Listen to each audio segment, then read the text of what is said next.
All right. It's the last day, last night here in the hotel. And I can't believe this program's already over. We're leaving tomorrow. Everyone's starting to pack. I'm almost done packing.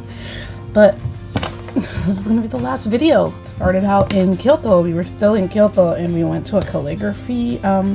We toured a little bit of the area in Kyoto, and then we went to some lady's house and we did some calligraphy there. It was nerve-wracking just because I did take a calligraphy class last semester and it brought all my anxiety back because it wasn't that great.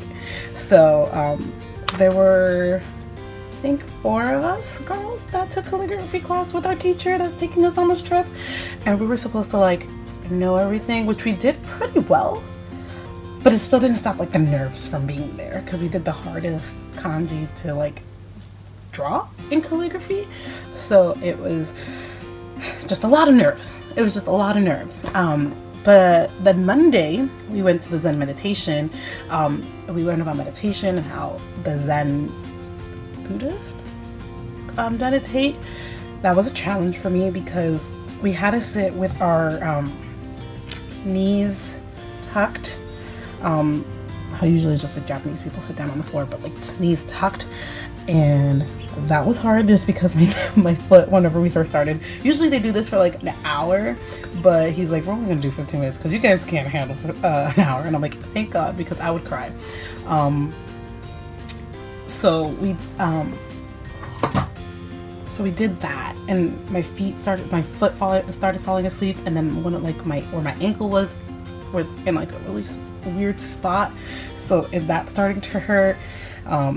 And then he told us not to close our eyes because he's like, you have to sit up straight. You have to sit up straight with like your back straight, shoulders back. And my back started to hurt. And then he said, if you close your eyes, then you would fall asleep. And I was like, I don't know what to do because we're supposed to like breathe, just inhale and exhale. And I did not know like what to do with like my eyes. I did not know where to look. So that was just like a challenge for me. Tuesday we went to, Tuesday was an adventurous day just because we went to the Fushiminari shrine. And if you don't know what these shrines are, they're like orange gates and they're going up a mountain. And this mountain takes an hour to climb and an hour to climb down. And at first our sensei gave us an option not to do it. Like if you don't feel like it or if you're not able to go, you didn't have to go. And I was for sure not gonna go. And then I talked to some people and I'm like, let me just go, just because it's an experience. I went. Oh boy, that was a climb. At the halfway mark, we were split. There was 2 different ways to go. So we didn't know where to go. So we were just standing there, and then our sensei comes by and she's like, one sensei, because we had 2 senseis on the trip, one sensei went the harder way. And then we're like, oh, we're not going this way? She's like, no, this is the harder way. We're gonna go the easy way. And I'm like, let's go the easy way. I don't want to do this. We were already climbing for like 30 minutes and we had 30 more minutes to go, and I did not want to climb because the harder way goes down the mountain and then back up, and there's no stopping. So I did it. I sweated so much, but on the way down I was like, I'm buying something. I usually did not buy anything for myself this trip, like in a shrine that we visited, but just because I did something, I accomplished this mountain that I did not want to do. I bought myself a cute little charm as a commemorative like thing for me. So there's the foxes that are like the guards, and that's the type of gate that was surrounding it. So that was,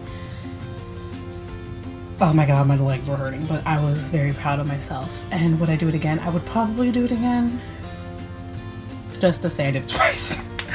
Then that was Tuesday. So Wednesday we went to a green tea experience, and I don't really like green tea, so we had to do it like with a little like fancy whisk, but we had like sugar little molds that we tasted before we drank it, so it helped out a lot. It was very interesting to like learn how they make it because they just move their wrist like this, and after a while your wrist starts to hurt, and we're like, and they do it really quickly, so it's, I don't know, they came by each of us to help us, and I was like, oh, whenever she did mine I was like surprised just because I'm like, that's really fast. So And then Thursday we checked out of Kyoto. Like, this is all in Kyoto. So like from Thursday we checked out of Kyoto. We're going to Tokyo. So we're in Tokyo now. After we got to our hotel, we dropped off our stuff and we went to Skytree, Asakusa, and then Akihabara. Skytree, we did not go up it. It's okay. Because I'm like, I can look at it. It was beautiful. And then we went to Asakusa and then Akihabara. And then like we had like free time there. So there was really nothing to see just because I'm like, I wasn't really interested in those places. But Friday was the best exciting day ever. We went to the Cup Noodle Museum. Every college child's heaven because cup noodles. But the cup noodles here are very interesting just because they have a lot more flavor than America. But we got to make our own noodles. They gave us a bag of goodie bags. So Sensei did not want one of her noodles, so I got one of hers. So I have 2 of these UFO noodles. They're just like a little I don't know the history of the UFO, but we got some UFO noodles. This is a smaller version because it says pichi, so it means small. Pichi means small. So I got 2 of those. And then we got to create our own noodles. This is the one that we made. So we got to make the noodle inside, draw, and then write our names with the X like when we made it. And then we got the actual packaging, like the actual one that they sell in Japan. So this is like what the actual packaging looks like. It has like, if you feel it, it has like a divot here. So you can put the egg, and when you're making it, you can have an egg on it. So I'm going to try to salvage these so they can make it back to America. And then we also got a cute little bandana thing. And we'll have a little chicken mascot that they have for the Cup Noodle Museum. So that was fun. I wanted to do the actual cup noodle one, but this one, in the cup noodle one, you don't have to make it.